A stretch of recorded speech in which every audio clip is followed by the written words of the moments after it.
Les infections hivernales s'inscrivent dans un contexte où notre système immunitaire est affaibli. Voici nos conseils pour maintenir en équilibre nos défenses quand elles sont menacées par des microbes. Virus, bactéries, qu'est-ce qu'une maladie infectieuse? La maladie infectieuse au sens large, bactérienne, virale ou fongique, est l'envahissement de l'organisme par des microbes qui profitent d'un terrain favorable pour s'installer et se développer en l'absence de défense immunitaire suffisante. Cette notion de terrain est fondamentale en infectiologie. Le maintien d'une bonne immunité et de conditions d'hygiène appropriées constitue la base de la lutte contre les infections car il est plus simple de prévenir que de guérir. Dès lors, il existe deux axes de travail. Réduire la présence des agents pathogènes et stimuler l'immunité de l'organisme. Conseil nutritionnel. L'équilibre de la relation de notre organisme avec son environnement peut se concevoir comme une forme d'écologie miniature. Afin de favoriser cet équilibre, on peut même aujourd'hui consommer des probiotiques. Ces derniers assurent la stabilité de notre flore intestinale et par extension de notre immunité tout entière. Afin de réduire la présence de germes pathogènes, il faut bien entendu suivre les règles d'hygiène de base.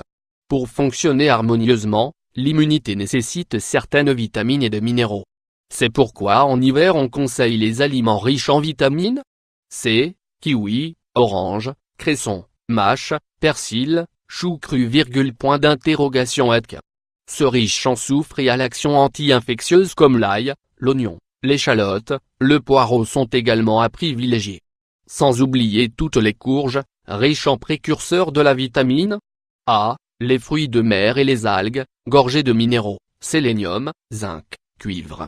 Stimuler les cellules. L'immunité de notre corps comprend un grand nombre de cellules spécialisées, leucocytes de différents types, mais aussi des substances sécrétées, anticorps et autres. C'est sans doute le système le plus complexe de notre organisme, en perpétuelle adaptation et dont le bon fonctionnement est essentiel. Certaines plantes ont la capacité de stimuler cette immunité comme l'échinacée. Cette plante d'origine américaine était déjà connue des Indiens, qui en mâchaient la racine pour ses propriétés anti-infectieuses. Aujourd'hui, c'est la plante fraîche tout entière qui est utilisée, souvent en alcoolature, employée en cure pour prévenir grippe, infection hivernale et même cystite. De nombreuses études ont été menées sur l'échinacée mais son mode d'action n'est pas encore complètement connu. Sans doute en raison de la complexité de notre système immunitaire dans son ensemble. D'autres plantes ont une action tonique générale sur l'organisme et sont souvent considérées par les anciens comme des plantes de longévité, notamment parce qu'elles renforcent l'immunité. C'est le cas du ginseng, de l'éleutérocoque ou, plus proche de nous, de la racine de gentiane. La gémothérapie est employée pour son action en profondeur sur les équilibres de notre organisme et de macérats à glycérine et de bourgeons sont très utiles dans la prévention des maladies infectieuses. Le cassis, Ribes nigrum, stimule la glande cortico-surrénale, augmente l'énergie de l'organisme et combat les états inflammatoires. Et l'églantier, Rosa canina ? Qui apparaît comme le traitement idéal des infections hors la répétition, notamment chez l'enfant. Dynamise l'immunité et permet la régénération des muqueuses agressées par ces infections. Naturel et anti-infectieux, l'intérêt pour le formidable potentiel de la nature et de ses millions d'espèces de plantes, champignons et même animaux s'accentue alors que l'on prend conscience de leurs propriétés antimicrobiennes, qui le cas échéant peuvent même remplacer les antibiotiques. Ainsi, le développement des médecines naturelles nous offre régulièrement de nouveaux compléments alimentaires ou produits naturels très utiles pour combattre les agents infectieux. Dans cette optique, l'apithérapie possède un potentiel considérable. Les abeilles sont d'inlassables ouvrières qui nous amènent de nombreuses substances précieuses. La gelée royale et la propolis bien sûr, mais aussi des miels spécifiques aux propriétés anti-infectieuses ou immunostimulantes. C'est le cas du miel de Manuka. Il possède une action antiseptique et antibactérienne mesurée par un indice UMF, unique Manuka Factor, qui va de 5 à 18.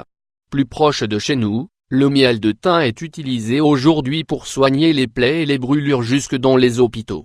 Le pollen est connu pour sa richesse en protéines et vitamines, ce qui en fait un aliment de choix pour la convalescence, la dénutrition et tous les états de fatigue. Le pollen congelé de cyste est employé avec succès pour soulager la maladie de Crohn, maladie inflammatoire chronique, probablement liée à un dérèglement immunitaire. Le règne fongique nous a donné le plus célèbre des antibiotiques, la pénicilline, mais on a depuis découvert d'autres molécules. La mycothérapie est d'ailleurs une branche importante de la médecine chinoise. Certains champignons sont disponibles en Europe. Maitake, shiitake, cordyceps, reishi, se vendent en complément alimentaire ou au rayon légumes pour le shiitake. Ce dernier possède des substances antibactériennes et de nombreux oligo-éléments importants pour les défenses immunitaires, sélénium, zinc, vitamine B6. On peut encore s'attendre à de belles découvertes. Il existe quelques 300 points d'interrogation 000 espèces de champignons. Les huiles essentielles. Les plantes aromatiques qui sécrètent des huiles essentielles le font généralement pour se protéger des agressions, chaleur, déshydratation, prédateurs, maladies. C'est ce qui explique le pouvoir anti-infectieux de la majorité des huiles essentielles. La distillation à la vapeur d'eau permet d'extraire les principes actifs de ces plantes et de concentrer leurs propriétés dans les huiles essentielles. Ce qui vaut à l'aromathérapie un développement important depuis quelques années et le rôle d'un nouveau pilier de la médecine naturelle. Une huile essentielle est en réalité constituée de nombreuses molécules aux actions synergiques. Cette diversité chimique limite le risque de mutation qui amènerait une résistance chez un agent pathogène. Les huiles essentielles constituent donc ce qu'il y a de plus proche d'un antibiotique naturel et il est même possible de réaliser un aromatogramme, comme on réalise un antibiogramme. Toutefois, l'action in vivo des huiles essentielles n'est pas due qu'à une action de destruction directe de la bactérie ou du virus. Elle est beaucoup plus large.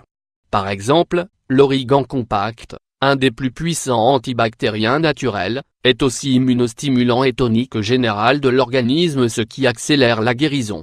Des avancées notoires sont permises par la meilleure analyse des substances contenues dans les huiles essentielles. Le thym, par exemple, était considéré comme donnant deux huiles essentielles différentes. On regardait alors la couleur à la sortie de l'alambic. Le thym blanc contenant majoritairement des alcools, et le thym rouge contenant majoritairement des phénols. Aujourd'hui la chromatographie permet d'affiner, on en distingue 5, à dominante de thymol, linalol, géraniol, thuyanol, paracimène, et les recherches continuent. Cet engouement et le développement des échanges ont donné lieu à la distribution de nouvelles huiles essentielles. Mis à part le risque écologique de pillage de certaines ressources naturelles, l'aromathérapie devrait nous amener de nouveaux remèdes naturels très intéressants. Pour l'eucalyptus, par exemple, on en connaissait un seul dans les années 60, l'Eucalyptus globulus, on en utilise une dizaine aujourd'hui. On sait désormais que Eucalyptus radiata est indiqué en inhalation pour les enfants. Et nous ne sommes pas au bout de nos découvertes, il en existe plus de 600 espèces.